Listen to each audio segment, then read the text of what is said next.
In part 2, we'll show you threading of both the bobbin and the top of the machine so that you can get ready to sew your project.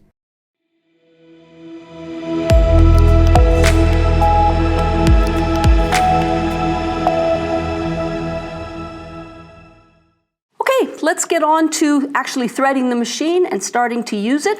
The first thing that you'll want to do is make sure that you have a full bobbin or some thread on your bobbin. Remember, the bobbin is going to be what holds the thread on the bottom of the stitch. So I'm going to begin by placing my spool of thread on my spool pin, my holder. And when we looked at the top of our machine before, we noticed that there are some structures that aren't involved in the threading of the machine, but they are involved in spinning a bobbin. And the two structures are this little metal post, the bobbin winder pretension, and this metal post that's actually running on the machine when the machine runs and is going to spin and fill the bobbin. So I'm going to start with the thread on my spool holder, and I need to put the correct tension on this thread as it goes onto the bobbin. So bobbin winders will have instructions on how that thread should be wound around this pretension. And usually it's just the simple matter of making a loop around it. So rather than coming and going counterclockwise around this, I am going to go clockwise around it so that this thread ends up coming around and crossing on itself. Then we're ready to put the thread onto the bobbin. The bobbin will have a hole or holes, and I'm going to go into the center area of that bobbin and then come out through the top through one of those holes so that I am directing that thread in toward the center. I'm going to place it on the spinning post, and I'm going to have a little bit of thread that I can grab onto, and then I'm going to engage the bobbin spinner. Now, this particular machine doesn't disengage the needle when I put this on the spinner. So I have to tell the machine, as I run the machine, I don't want that needle running up and down. So that is often controlled on the hand wheel, and I just have to loosen the nut that's inside. So that's just a matter of turning that inner piece toward myself while holding the rest of the hand wheel stable. Now when the machine runs, you can see that the bobbin will spin, but the needle is not moving up and down. The take-up lever is not moving. So I'm ready to apply power to this bobbin. I'm going to hold on to this little thread. I do not want to let it go and catch and get caught in on the spinning so that this little layer of thread is on the outside edge of my bobbin, because that will affect the tension in the bobbin. So I want this to come off. So I can do a number of things. I can either spin a few spins and then cut it off close to the bobbin, or you can do what I usually do is let it run long enough that it just breaks itself off and I know I've got it in my hand. So I'm just going to stop the camera, I'm going to fill this so that it's not noisy, and then we'll come back when the bobbin is full. Thread ran out before my bobbin is full, but you can imagine that as my spinning takes place and my bobbin seems to tension it correctly and sends it evenly throughout the bobbin, this bobbin will get fuller and fuller, and then eventually it will pop out because it interacts with this piece of the machine here and tells it that's machine and that's enough and it's full. And then I could just break it away by cutting it on this little cutter that will let me separate it from the spool. On this machine, the bobbins hold approximately half a spool of thread, so that if I start off with a new spool of 100 meters, 100-meter spool of thread, I know that I'm going to run out of thread on the top and the bobbin at approximately the same time, and that's sometimes a convenience. So I have my bobbin spun and ready to go. When you're done spinning your bobbin and you have enough thread on the bobbin, then you need to tell the machine that you're done and make it able to stitch forward again. So you'll remember that I loosened this nut on the hand wheel. It's now time to tighten it back up again. So I hold that outside ring of the hand wheel, and where it was loose, I now just turn the opposite direction to tighten it up. Not too much, but good and firm. You don't have to really reef on it, but good and firm. So now I'm ready to thread my machine. This little machine has a very similar setup. I'm not going to actually spin a bobbin. You can see that the mechanism will be the same. I will come from the spool holder. I will come around the bobbin winder pretension. I will put the bobbin on this little post, I will push it through, and I'll be ready to spin. The only thing that's different about this machine, again, it's just a matter of its complexity. There's no way of stopping the needle from moving up and down, so you've just got that racket as it fills the bobbin. But it will fill it, and it will then work itself out and stop spinning when we're done. Other brands of machines will have slightly different ways you do your bobbin, so we'll set you up to look at the Husqvarna and the Pfaff. So on the Pfaff machine, it's very similar, but it's just set up in a slightly different way. We're going to take the thread from the spool. Again, we're going to wrap it around that bobbin winder pre-tension. So I'm going to go, again in that counterclock motion so that it crosses itself. I'm going to send it under this thread guide so that it just keeps it under control. I would place my bobbin on this post, again sending the thread up through the hole in the bobbin, and I will push the post in and engage it ready for spinning. This machine, being a little higher end, I don't need to do anything to my hand wheel to stop the needle from moving. The minute I engaged the bobbin spinner, it told the needle, I don't need you moving up and down. And so again, my bobbin will spin full, and as it fills, it'll gradually work itself out till it pops out. And again, I'll have a full bobbin ready to go. And on the Husqvarna, this is very common on older machines, and it's very, very similar in terms of the principle. We're going to send the thread around the bobbin winder pre-tension. Notice I crossed it over itself. I would put this thread up through that hole in the bobbin to catch that little bit. I will put the bobbin in, and when I push this bobbin onto this bobbin winder, this has been a feature of Husqvarna machines for years, that disengages my needle, and again, it will spin the bobbin full without having the needle running up and down. Some people start their thread by just kind of winding it on, and that generally works. Just make sure you don't have a little piece of thread sticking out that is going to interfere with the turning of the bobbin. For threading your bobbin case on these three machines, you'll notice they all have something in common as we were going through the parts. The access to the bobbin case itself and where the bobbin is on the front part of the machine in the free arm of the machine. So all of these bobbins are going to go in a very similar manner. We just have to make sure the bobbin is turning correctly in the bobbin case. Most machines will have that bobbin turning to the right when you are looking at the open side of the bobbin case. So let's take a look at a threaded bobbin and the two possible ways that that thread could go in. The thread coming off the bobbin could form the letter P, or it could form the letter Q. And in order to make your bobbin turn clockwise in the bobbin case when you are looking at the open end, you must put that bobbin in the shape of the letter Q. So this is my Bernina bobbin case. I'm going to turn this thread over, and I now have the letter Q, I have the letter Q, and I have the letter Q. All of those threads are doing that. On a bobbin case, there's going to be some important structures that you have to be aware of. There's going to be a tiny little slit in the metal. There's going to be a little metal leaf or a little piece that actually is going to apply the tension on, and there's going to be a little screw in the bobbin case itself.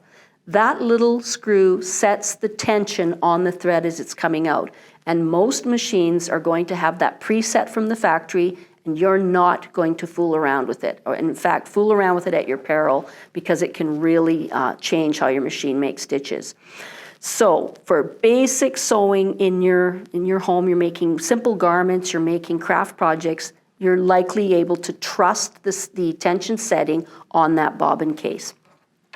So I have the open side of my bobbin case sitting up, and I have my bobbin in the shape of the letter Q. And I'm simply going to pick that up and put it into the bobbin case in every situation. Then I want to engage the tension on the bobbin, and this will happen to all three of them.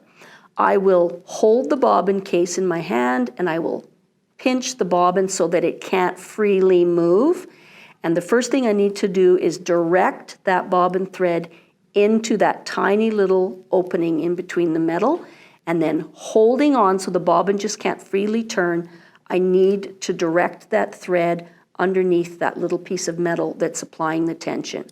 So when this bobbin is running properly, you'll see that when I pull on the thread, the bobbin is turning in a clockwise direction. So same thing for this bobbin case. There's my little opening. There's my little piece of metal that I have to get that thread underneath. So I send it in through the opening, and then I click it around and I bring it so it's coming out. There's my bobbin running clockwise. For this one, it's very similar. There's my opening, and there's my bobbin, or the tension on the bobbin, and it's turning clockwise. So just before we leave the bobbin itself, I want you to notice that the bobbin case itself has an opening in the top. And that is where that needle, as we talked before, has to come down through the needle plate, and it has to engage with that bobbin case. It literally has to go into the bobbin case a small amount. So that's why that opening is there, and that's why we're going to put this bobbin case into the machine properly so that that allows the needle to interact correctly with the machine. So again, on this machine, we've got an opening. We've got to be able to have that up for the needle. And on this one, there's that opening. That's going to be upward. This one's easy to see. It has a little post sticking out. This one has the little latch that opens it up. And we'll see that there's a spot in the machine that's fit in to make that. And this one also has that little post. So it's pretty easy to get them in properly if you know what you're looking for. Now we'll turn our eyes to the machine where the bobbin is loaded on top of the machine, or on top of the free arm. So this little machine has a top loading bobbin, and in fact many machines have a top loading bobbin, and when they do, they'll often provide you with a handy little diagram of what that should look like as it goes in. So what we need to do is make sure that bobbin is turning properly as it goes in, and then we need to engage that thread on these little pieces of metal, these little opening slots that are going to put the tension on the thread properly for you. So almost always when you're putting a bobbin into a top loading bobbin on the machine, that bobbin has to be in the shape of the letter P. So there's the circle of my P and there's the stick. And you'll notice that in a top loading bobbin, there is no bobbin case because that part in there is the bobbin case. So I'm going to set my bobbin in. It's in the shape of a letter P. And then I can use my diagram or I can use my intuition to say I've got to set these into the slot. So it tells me it's got to come through a little opening here and then be held back. So I don't want that bobbin to turn, so I usually hold it with my hand. I get it into this slot and then I pull back on it. And what it's done is it has engaged it into a tensioning device, or two little pieces of metal that are going to put the tension on the thread. So in every case, when I put my bobbin in the machine, I am going to have a piece of the thread sticking out, not caught underneath the bobbin and not tangled in. I'm going to have it ready to go so that I can bring that bobbin thread up. And that will be the next thing we do. I'm just going to put the bobbins in my other three machines. So when we're putting our bobbin case into our machine, we have to make sure that that little opening in the bobbin case is available to the needle, for the needle to pass down through. So on this particular machine, inside the workings on the machine, there is a little opening in the structure of the machine that little post has to sit into. And if you put it in there, the bobbin case will snap in properly and you know it's in correctly. So I'm just going to pick my bobbin case up and I'm going to put that middle hole onto this post inside, and I'm going to make sure that that little stand-up post is pushed in and set inside.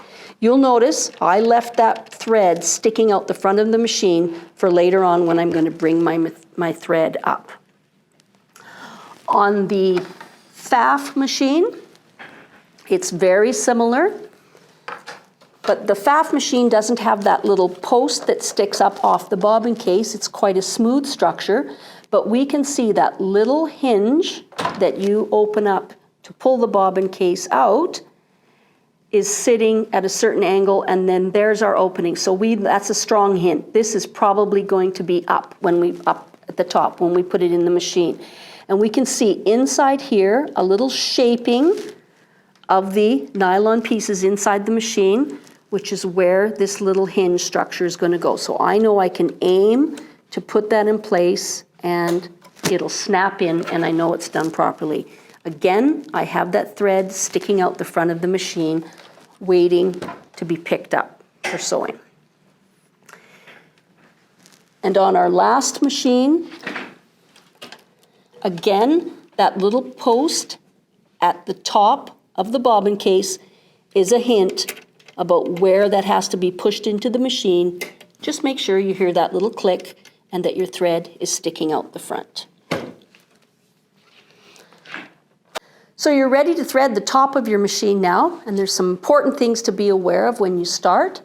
And that is, first of all, if your presser foot is down, that means your tension discs have their tension engaged on them.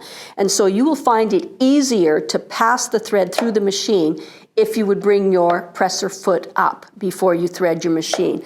My machine is damaged and it won't always, there, it'll stay up. So my presser foot is up, and that means the tension is now not set onto that thread. I'm looking for those thread guides, and I'm looking for the general principle that my thread will come from the spool holder, and one of the first things that will happen to it is tension will be put on it, or the tension discs will be there to pass my thread through. And then I will go in the opposite direction and come up through the take-up lever, through that little eye opening in the take-up lever, and then I will go down and I will put a thread behind the little thread guide above the needle, and then I'll put it through the needle.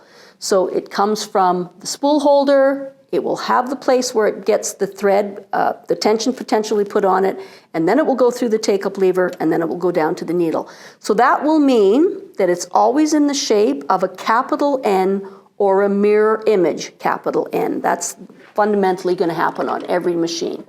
So on the Bernina machine, my first thread guide is this little one here. Notice the convenience, I just set it apart. I don't have to thread anything through. I'm now coming to the front of the machine, and I'm putting this thread through this little trench. This is where my tension discs are, because this is where the dial is that controls them.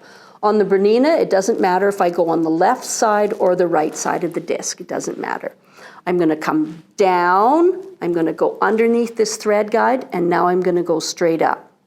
So I am able to thread my take-up lever just by sending my needle back, and there's a slot that opens up in there. It's not obvious on machines anymore, but it's a lot nicer than having to thread it through that little hole on the machine. Then I'm going to come straight down, and I'm going to go just above the needle, and I'm going to catch the thread behind that little thread guide. Some people worry about this thread guide on the Bernina. It's not needed until you're actually using a dual needle or twin needle or 2 threads on the machine. Now I have my thread ready to go through the eye of the needle. I've put my needle in properly, so that means my needle is going to be threaded from front to back. And to help me do that, I am going to cut a sharp end on the thread. And I know it sounds ridiculous, but if you aim for a little bit of a slanted edge, you are actually putting a little bit of a point on that thread, and you're going to send it through your needle. Notice the presser foot on this machine has white contrast on the back. So you can, if you're looking through the eye of the needle, you can sort of see the contrast. So I've put my I've put my thread through the needle from front to back, and now I have my machine threaded. So while I'm still focused on this machine, I'm going to show you how to bring the thread up so that you can get ready and sew at long last. In order to bring the bobbin thread up from the underside of the machine to the top, I need to essentially make 1 stitch. And how I'm going to do that is, I'm going to take the thread that's coming out of the needle, and I'm just going to hold it with my left hand. Remember, my presser foot was up, And when I thread my machine, I wanted my take-up lever up there where I could see to pass it through. So I want my take-up lever up and I want my presser foot up. So now I'm ready for to manually make the machine do one stitch. One stitch sequence is the take-up lever will come all the way down and it will go all the way back up when I turn the hand wheel toward me. So I'm turning my hand wheel toward me until that take-up lever has gone down once and is back up. I just made a stitch. So by holding on to this thread, you can see what I've done is I have picked up that thread that's on the bobbin and I can just pull it through and then send both threads to the back of the machine through that little opening on the foot. This opening is on the side, sometimes that opening is on the front, sometimes it's on the other side, it doesn't matter. I'm getting them to the back of the machine. And that thread will freely run because my presser foot is up. When I put my foot down, I engage the tension on the thread and it's not as easy to pull it through. So that's why I thread with it up, and on this machine I can use the thread cutter to keep my threads up and out of the way for starting to sew. And then I'll just close that bobbin door and I'm literally ready to start sewing. So let's take a quick look at these other machines. If you're lucky enough to have the instruction booklet with your machine, that will always be, the threading method will always be mentioned in your machine's booklet. But this one, we can use the same principle that we did for the Bernina. We can use it on the Pfaff, and we can just imagine how it's going to work. So there's a thread guide right here. So I imagine that the first thing I have to do is I have to engage that so that when the thread comes out of this laying spool, this horizontally oriented spool, it's going to be under control. Then I need to put tension on it, and I see this is my take-up lever, so this trench must be my tension trench. I need to go in this direction down here.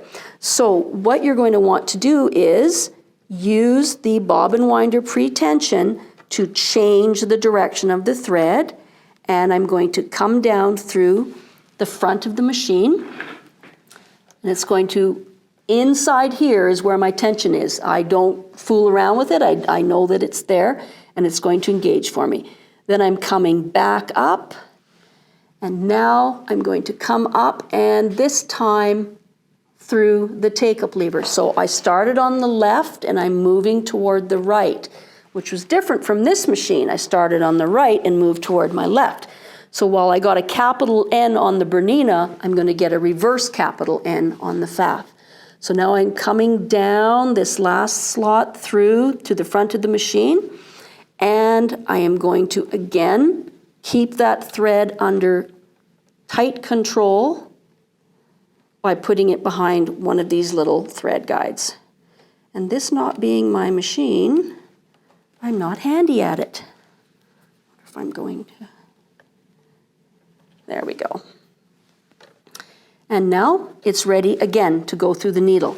So again, if I want to do this manually, I'm going to clip a slight edge on the machine and I'm going to send it through the eye of the needle.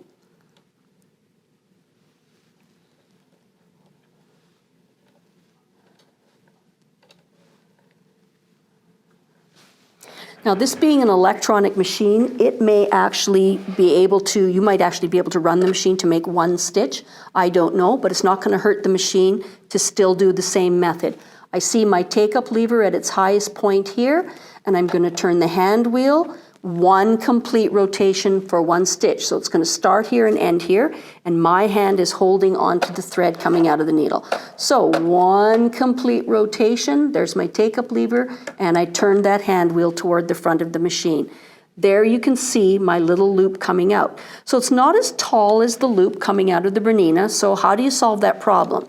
Well, you can reach in here and grab it, all right, and I can get that. Or some people like to pass something through between the presser foot and the needle plate. Please don't use a metal object because you run the risk of scratching that metal object. Say if it's your nice little snippers, you'll scratch it with the metal on the feed dogs, but you could use a plastic object. We have those purple things in the store, or you could use anything that's going to be able to slide underneath there and catch it without damaging either piece of metal. But I'm able to catch this with my finger, and again, to the back of the machine. Try to locate your machine's thread cutter. This one here is, can't see it, but it's just right over here. And again, it's going to allow you to trim those threads off and keep them up and out of the way. And then you're able to close the bobbin door. This machine is going to be similar. I'm going to start with my thread on the spool pin. I already see an opening for this thread guide, so that's the first one that's going to change the direction of the thread. So you might say, well, how do I know? Which one will I go through? Will I go through the take-up lever first or the tension? Remember, you have to put the tension on the thread before it reaches the take-up lever. So I know that this is the side, this left side is the place I will go down first. I will come down, I will go underneath that thread guide, go in the opposite direction. Again, I will go through that little opening on the take-up lever. Notice that it's at its highest point. Here we have a little piggy tail thread guide, so I'll just wind it into there, and then I have that thread guide directly above the needle, and again, I can thread my needle from front to back.